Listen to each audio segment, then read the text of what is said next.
Good day, beautiful people of the earth. Today we're going to be talking about this PBS special I found on YouTube while I was just YouTube surfing. It's Armed in America, Police and Guns. And this woman right here that you see on the screen, she had her boyfriend killed when the police showed up to the wrong door to execute a search warrant. And so we're going to watch some of this and I'm going to give some commentary.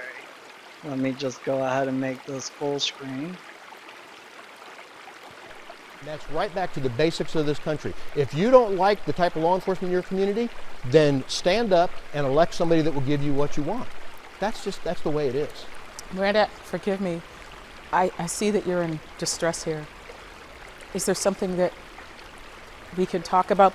I don't want to put you on the spot, but you're obviously...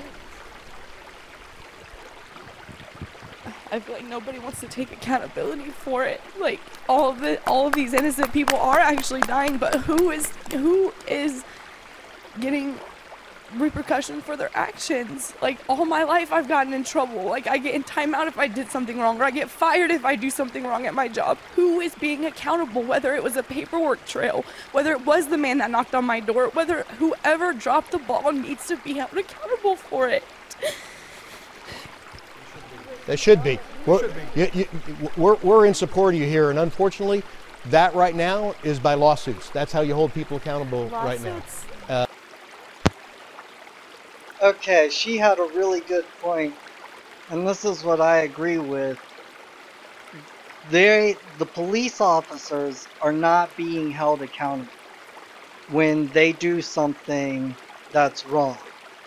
And throughout this whole video, they talk about how hard it is to get documentations when police officers do something wrong. They talk about police officers lying for one another, and they recognize that it's a problem. But what do? You can't use a lawsuit unless the courts say that it's okay. The courts are deciding who gets justice and who doesn't. And a lot of that typically has to do with, do you have the money to pay an attorney? Do you have $10,000 up front to give an attorney to start a suit against a police department? Again, we don't invent the rules, you know. The thing I'm just saying. is I really feel this is important to say. I have a lot of respect for the police community around where I live.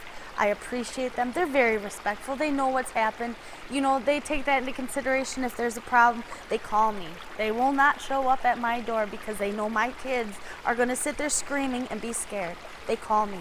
It is not the badge. It is not anything. I think a lot of it is the personality. And if the government can give free equipment, they should give free training. If there's a lack of training, there should be free training. And that woman was the woman that was in the news who the police threw a flashbang through her window to execute a search warrant, and it landed in her baby's crib.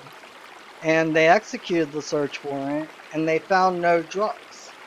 There were no drugs. Now, why did they need to use that kind of force to execute a search warrant where there weren't even any drugs found in the house? And let's just say there were some drugs. Let's just say that they had a pound of marijuana and an ounce of methamphetamines. Is that worth throwing a flashbang into a baby's crib? We gotta get our priorities straight as a civilization, as a society. We gotta get our priorities straight. That should just be it. It shouldn't be anything else. They should automatically offer free training. I want everybody to say what they need to say because we're down to our last couple of minutes. Taken from that, I think it's clear today, because of things that have taken place, the community has lost trust in policing to a certain degree. And so we're going to have to do those things that it takes to win that trust back, because you have a lot of good police officers and courageous leaders. But I cannot tell you now, you asked the question at the beginning, is there a problem? Scientifically, I cannot tell you that there's a problem because data is not collected. And so we need to collect data to start holding people accountable. And we need to start tracking that as a nation as a whole, whether you're dealing with force, SWAT team deployments, and that's how you have to start holding people accountable. The public doesn't trust us to hold ourselves accountable now, and that's why all these things are happening. So we have to prove that we're doing the right things for the right reasons. Okay, think about what he was just saying. They're not keeping any scientific data on these police departments, on these situations, on when things go wrong. But yet, the NSA, the government can keep all of our metadata stored in some warehouse out in the middle of the desert. They find that important enough to do, but not to keep data on police officers and what goes wrong when things go wrong in police departments. Why do you believe that is? Again, it's a priority disorder. You have a final thought you wanted to share? When a district attorney declares an incident justified or unjustified, that is not what the Constitution says. The Constitution says that every person has the right to due process. And this is what I absolutely love. And I am so glad that he brought it up at the end, because they don't give it enough attention. The attention of this whole show is not on how to hold police officers accountable.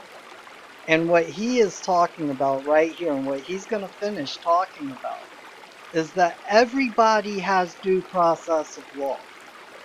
And when a prosecutor relieves somebody of due process, when a prosecutor okays a shooting, or when a prosecutor says, well, that wasn't really against the law, or when a prosecutor says, I'm not going to prosecute that man because he's a judge, that's not due process of law. If a man or a woman goes and says, that man did me wrong, that woman did me wrong, then they have the right as an individual to put that man or that woman in front of a jury regardless of what their title is. That's the thing that makes America different from other countries in the world, is that we're supposed to be a nation of laws and not a nation of administrative procedures. And that's what we're moving into. So let's go ahead and hear him out and listen to what he's got to say. That's not due process when you declare something justified or unjustified under the law, because it's the law that is wrong. Does that make sense? It's not guilty or innocent. And when we can't have transparency and even know what happened or get the evidence into the courtroom before a judge and a jury to determine whether the officer is guilty or innocent, the problem is systemic. The problem is, to me, lawmakers who have responded to Sandy Hook and to schools and shootings in theaters. We live in a society of fear. I mean, I have officers that will say, if it's a fight, you know, the people are the adversary. We have to have bigger guns because it's a different world, and we said it at the beginning. We have gone off track. Please, if I can, let's look at the real problem is the law. We need to go back to the fundamental principles that made our nation the great nation that we should be. We have been. We need to leave it there for now, for this conversation. And he said it absolutely beautifully. The problem is systemic. You can't vote these people out of office because it's the system itself, which is where the word systemic comes from. System. Okay, it's the system itself that is broken, that's corrupted.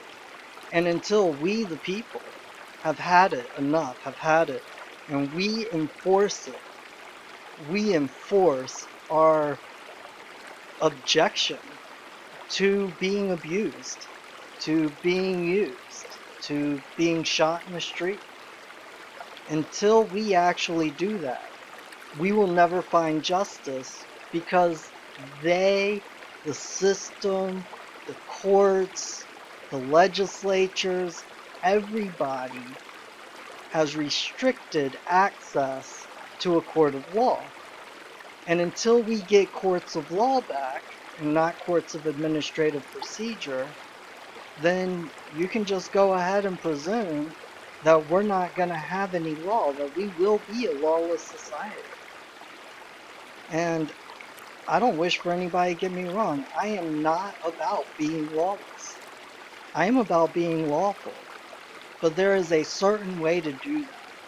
And it brings right and justice and peace to everybody in society, and not a select few. Not a select few. And if anybody wishes for examples of when the people got so fed up that they did something about it, look no further than the American Revolutionary War. Look no further than the French Revolution.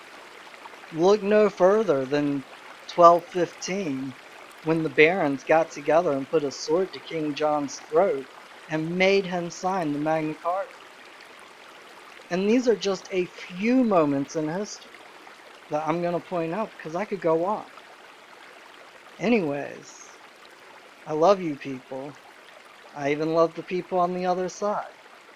I even love the people who are doing wrong. Doesn't make it easy when they do wrong. So, I am just conspiracy, and I just wish to conspire with other good people of this planet to leave a better world for future generations than the world we all grew up in.